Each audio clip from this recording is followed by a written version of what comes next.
Hello everyone, this is Husker Eurocat welcoming you back to the San Francisco franchise here on Madden Football.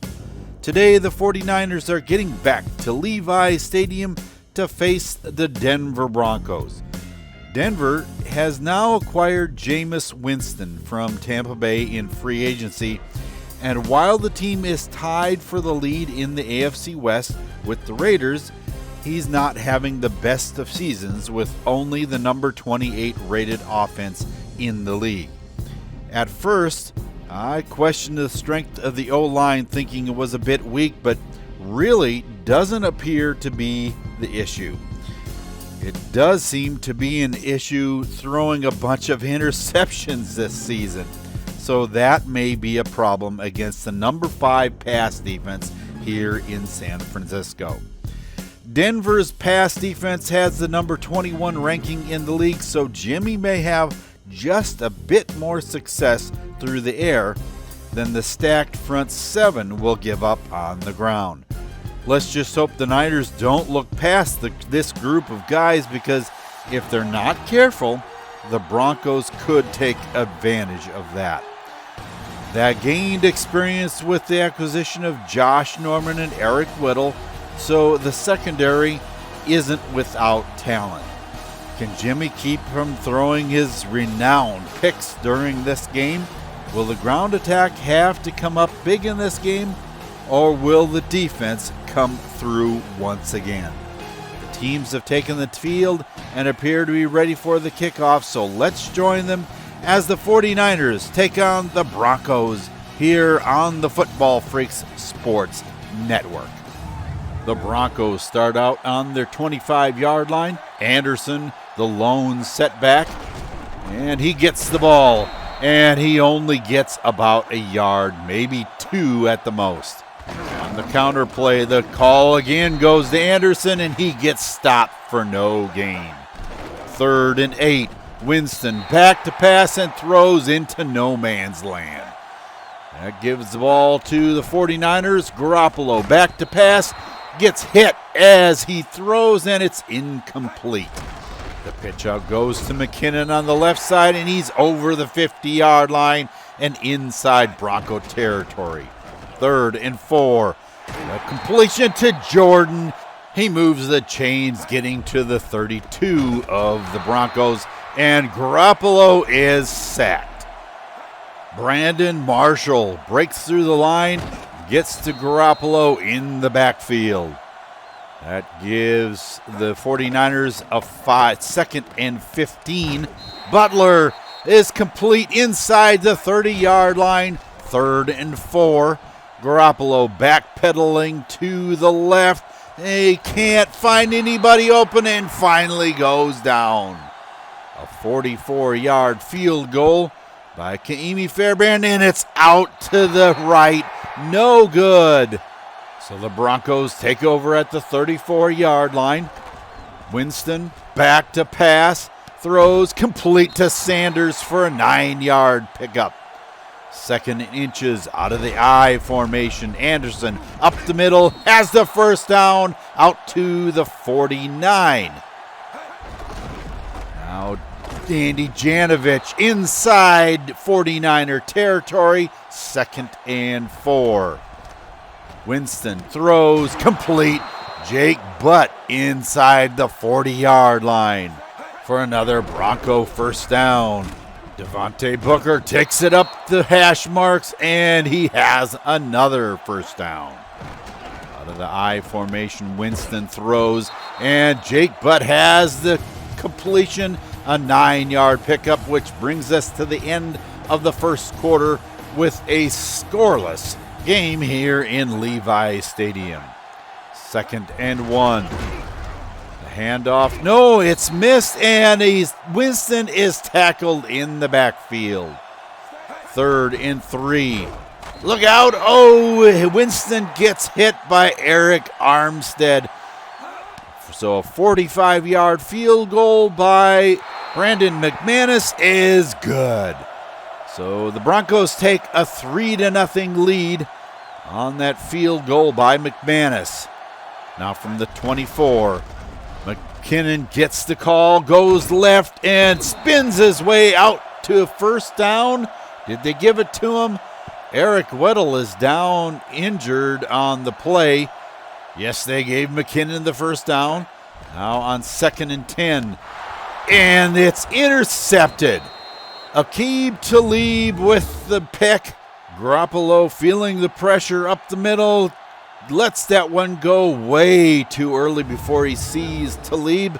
But after a Denver 3 and out, it is San Francisco's ball again on 2nd and 11. Over the middle to McKinnon. He has the first down out to the 31. Garoppolo throws over the middle to Butler, and he has another first down. Washington, after a delay of game penalty, gets a big gain, and he has the first down inside 49er territory. McKinnon goes up the hash marks for yet another first down. Garoppolo throws long, and it's complete to Jordan, and there is a penalty on the play. Defensive pass interference on Chris Harris Jr. They declined that penalty, and it is 1st and goal. And Chris Harris is down and injured. Hopefully that will not be a factor in this game. And Bradley Roby with the interception at the goal line. That ball intended for Lester Jordan in the corner of the end zone. Roby jumps the route and picks it off at the goal line, ending the San Francisco threat. And that brings us to the 2-minute warning with your score 3-0 Broncos. They fail to do anything with the ball again, and it's San Francisco ball. Jeter catches it over the middle inside Bronco territory. 3rd and 2 now. McKinnon takes it right side numbers, and he has the first down. Garoppolo throws, Matthews catches, and is it another first down? No, 2nd and inches. And Bell inside the 10-yard line makes the grab. Garoppolo to McKinnon at the 2-yard line. 11 seconds left in the half. Garoppolo backpedals left, runs and scores on the ground. When is the last time that you've ever seen Jimmy Garoppolo make that run? I would go as far as to say that is probably, I would have to look it up, that is probably his first score of the season on the ground.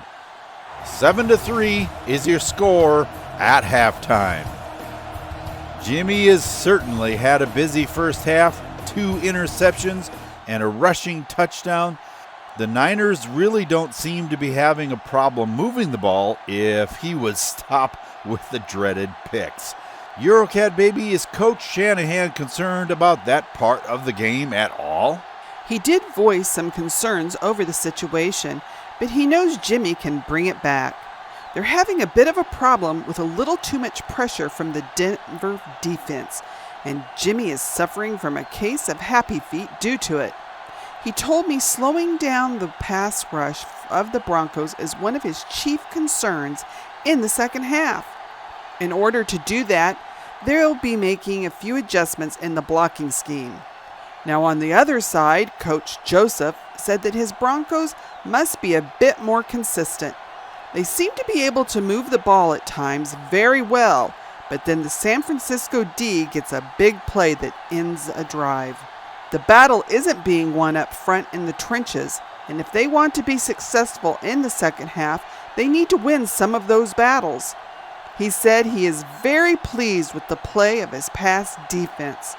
Holding the 49ers to just a single score and getting 2 interceptions is what he feels is top-notch play. He just needs to get the offense to play with the same intensity for the next 30 minutes. Thank you for those comments, and I can hardly disagree with Coach Joseph on the play of his defense. If they can keep that up for the remainder of the game, the 49ers could be in for a close contest. We'll be back for a tight one in just a moment. Welcome back to Levi Stadium for second half coverage between the Broncos and the 49ers. The Niners may be leading at halftime 7-3, but the sporadic play of Jimmy Garoppolo remains in question. Let's see what he can accomplish here in the second half. Out of the offset I, Garoppolo hands off to McKinnon. He goes left up the numbers, and he gets to the first down marker. Yes. Now on 2nd and 10, McKinnon goes counter to the left, and he has a 9-yard pickup.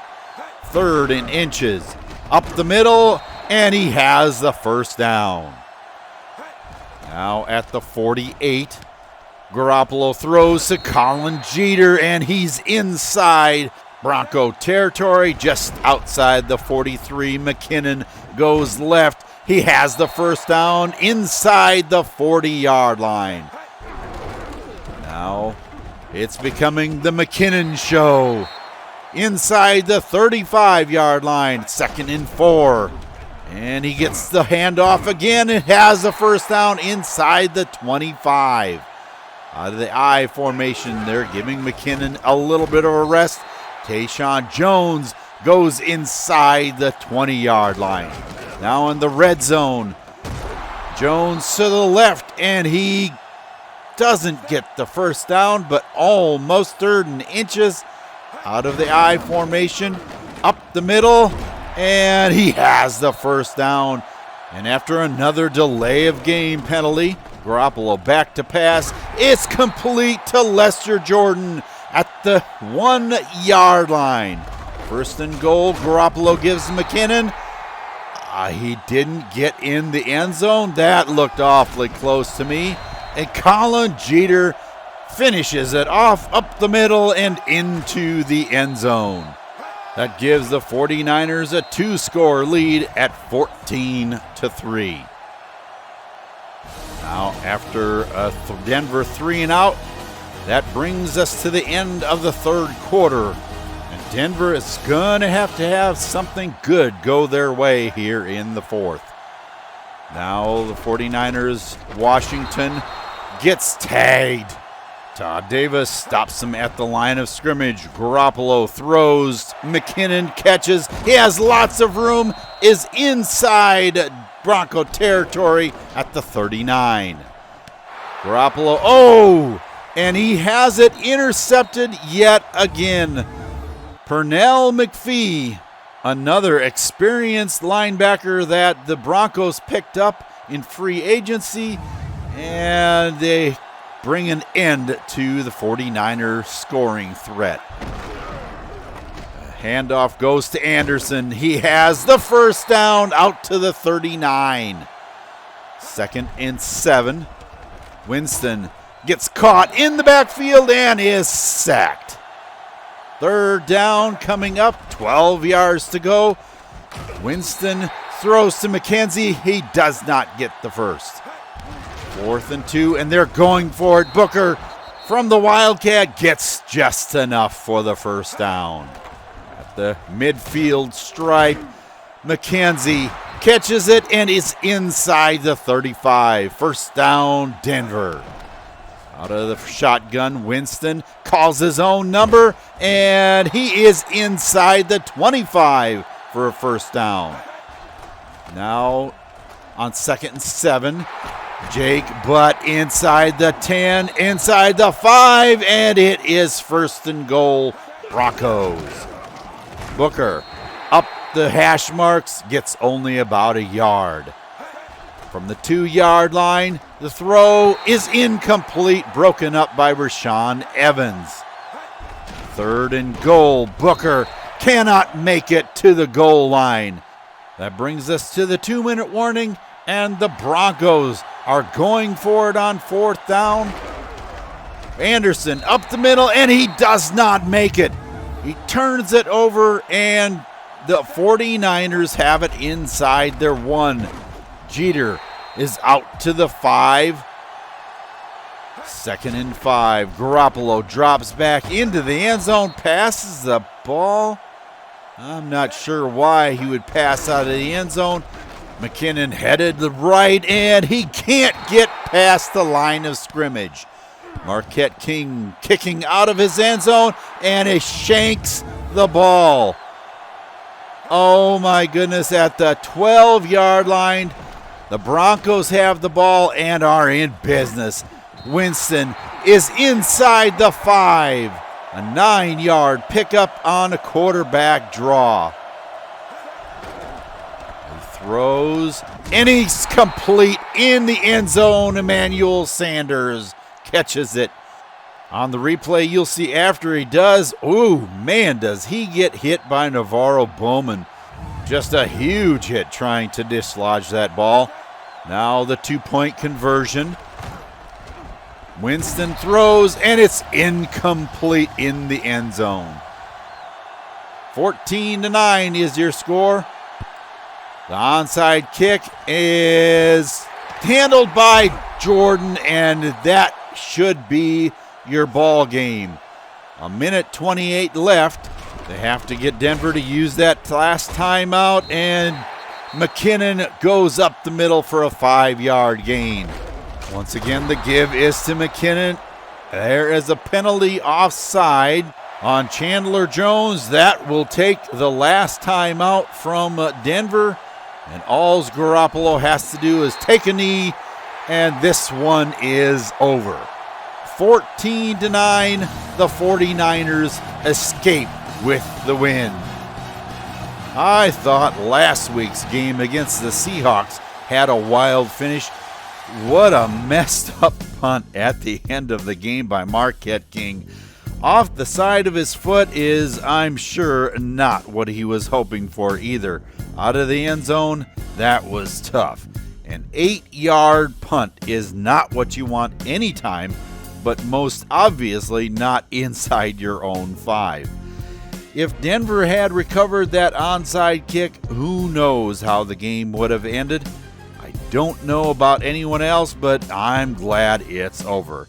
It was intense for a few moments, but I'll say it again. I'm glad it's over. For as much trouble scoring that the Niners had, their third down conversion percentage was really good for the game.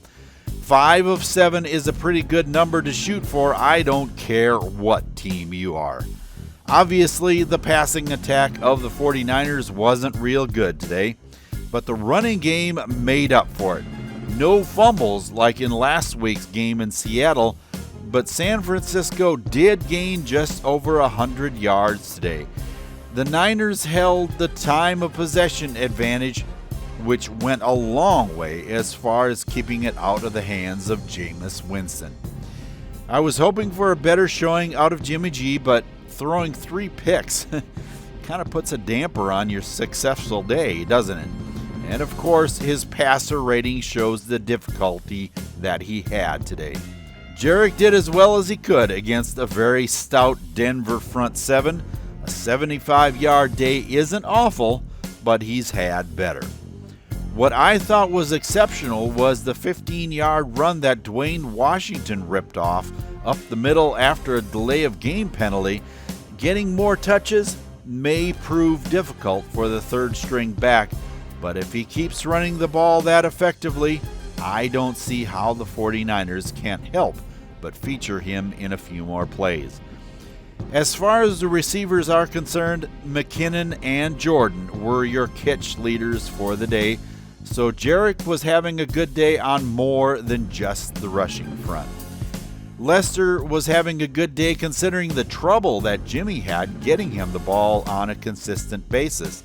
The short game seemed to have a little bit of a problem today since the tight ends were having trouble holding on to the football. Had that been going well, from what the defense of the Broncos has in the way of experience, I would think that's where Garoppolo would have wanted to concentrate his passing efforts. Mike McGlinchey had a pretty good day working primarily against Stephon Tuitt, not allowing a sack and getting 5 pancake blocks against the caliber of player that Tuitt is. Well, let's just say that he earned his paycheck today. The defense once again proved that it's one of the best in the NFL. especially the pass defense. They only allowed the Broncos 137 yards of offense today. The bulk of that came in the rushing game, so that pass defense lived up to its number 5 ranking. The rush defense did its job as well, only giving up 85 yards to the Bronco ground game. That should give the defensive numbers a boost. Navarro Bowman once again proved that he's improving with age. The 32-year-old middle linebacker is hitting harder and getting more tackles than ever before, doubling the production of any other player on the team. Speaking of hard hits, he made Emmanuel Sanders pay for that touchdown he scored over the middle, didn't he? I'm surprised Sanders was able to hang on to that ball, considering the boom that was laid on him. San Francisco will need a performance like Bowman's this next week as they play the Seahawks for their second meeting of the season. Seattle put the hurt on the Vikings this week, beating them up 39-3 at home. I guess that loss to the Niners last week didn't sit too well with them. Nothing has changed since then. The Seahawks still have one of the most impressive teams in the NFL. Once again, I think the running game behind Jerick McKinnon will be the focus of the 49er offense, since Jimmy seems to be having issues against really good passing defenses. I say that, though, he had a better day passing the ball against Seattle than against these Broncos. At this point, he just needs to have nothing but good games going forward, because the rest of the season is, brutal. I would think, though, it would be a whole lot easier running the ball on the number 23 rush defense in the league. We'll see what happens. Jerick is now over 1,000 yards for the season and the number 4 back in the NFL. And that only includes his rushing yards and not his all-purpose yards, which are just as impressive. Who would have thought he would be at the top of the NFL, since only a few short weeks ago he was having problems getting anything to go right. Well, that brings an end to this week's presentation of the San Francisco 49er franchise on the Football Freaks Sports Network. Please keep in mind that if you enjoyed this video, leave a like so that others can enjoy it too, and make sure that you subscribe and click on that bell for notifications of upcoming videos. The Bronco defense played well, but the 49ers played better. Last week the game was tied at the half, and this week saw a slim lead for the 49ers. Both teams got a touchdown in the second half, but it saw the 49ers rushing game take control. Are McKinnon and company going to take control again? In an effort to give him more carries, will Dwayne Washington get the nod as the second-string halfback? Scoring over 28 points per game on average, will the Seattle offense pass their way to a win in what they see as the revenge game of the season? To find out, be with me as the 49ers take on the Seahawks. And until I see you back here in Levi Stadium for Eurocat Baby and the rest of the crew here, this is Husker Eurocat saying so long for now, and have a good day, everyone.